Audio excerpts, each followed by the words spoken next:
have a habit of quitting before a job is done? Did Israel fail to finish conquering the land?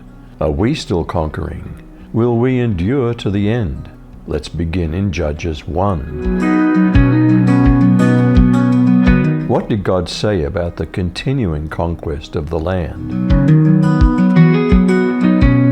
Now after the death of Joshua, it came to pass that the children of Israel asked the Lord, saying, Who shall be first to go up for us against the Canaanites, to fight against them? And the Lord said, Judah shall go up. Indeed, I've delivered the land into his hand. So Judah said to Simeon his brother, Come up with me to my allotted territory, that we may fight against the Canaanites. And I'll likewise go with you to your allotted territory. And Simeon went with him. Did the Lord give Judah victory over the Canaanites and Perizzites? When the men of Judah attacked, the Lord gave them victory over the Canaanites and Perizzites, and they killed 10,000 enemy warriors at the town of Bezek. While at Bezek, they encountered King Adoni-Bezek and fought against him, and the Canaanites and Perizzites were defeated. Adoni-Bezek escaped, but the Israelites soon captured him and cut off his thumbs and big toes. Adoni-Bezek said, I once had 70 kings with their thumbs and big toes cut off, eating scraps from under my table. Now God has paid me back for what I did to them. They took him to Jerusalem and he died there. What other conquests did the tribe of Judah make? And what did Caleb promise? The children of Judah fought against Jerusalem, took it, struck it with the edge of the sword, and set the city on fire. After that, the children of Judah went down to fight against the Canaanites, who lived in the hill country, and in the south, and in the lowland. Judah went against the Canaanites who lived in Hebron. The name of Hebron before that was Kiriath Arba. They struck Sheshai, Ahiman, and Talmai. From there he went against the inhabitants of Debir. The name of Debir before that was Kiriath Sepher. Caleb said, I'll give Achsah, my daughter, as wife to the man who strikes Kiriath Sepher and takes it. Othniel, the son of Kenaz, Caleb's younger brother, took it. So he gave him Achsah, his daughter, as his wife. What did Caleb give to Achsah, his daughter, upon her request? When she arrived, she convinced Othniel to ask her father for a certain piece of land. As she got down from her donkey, Caleb said to her, What do you want? Achsah said to Caleb, Give me a gift. Since you've given me land in the southern plain, give me springs of water. So Caleb gave her the upper and lower springs. Which towns did Judah conquer next, and where did they fail?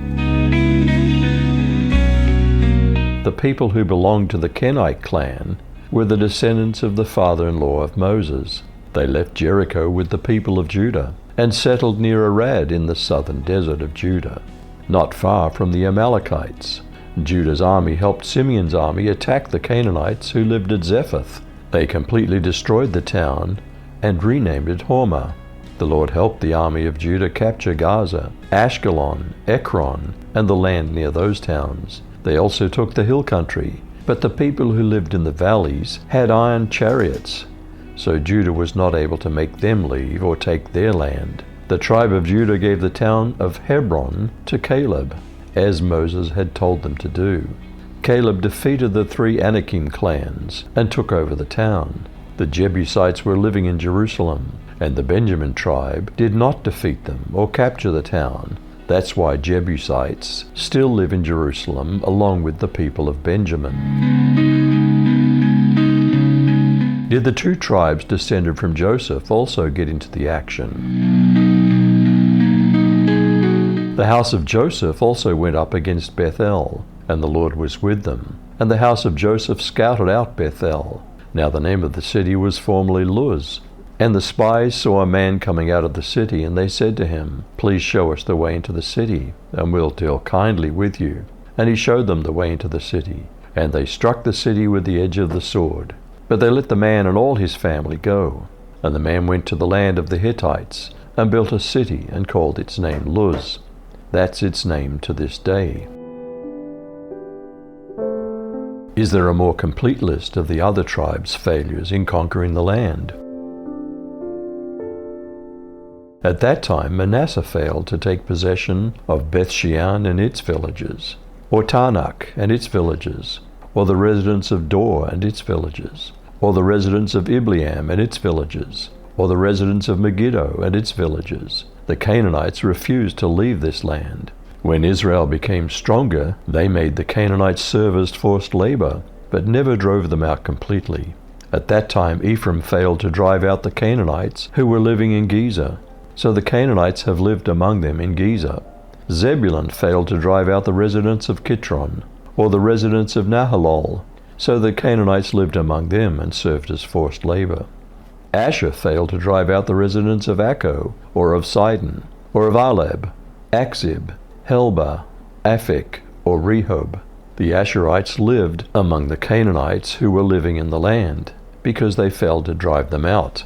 Naphtali didn't drive out the residents of Beth-shemesh, or the residents of Beth-anak. They lived among the Canaanites who were living in the land, but the residents of Beth-shemesh and Beth-anath served as their forced labor.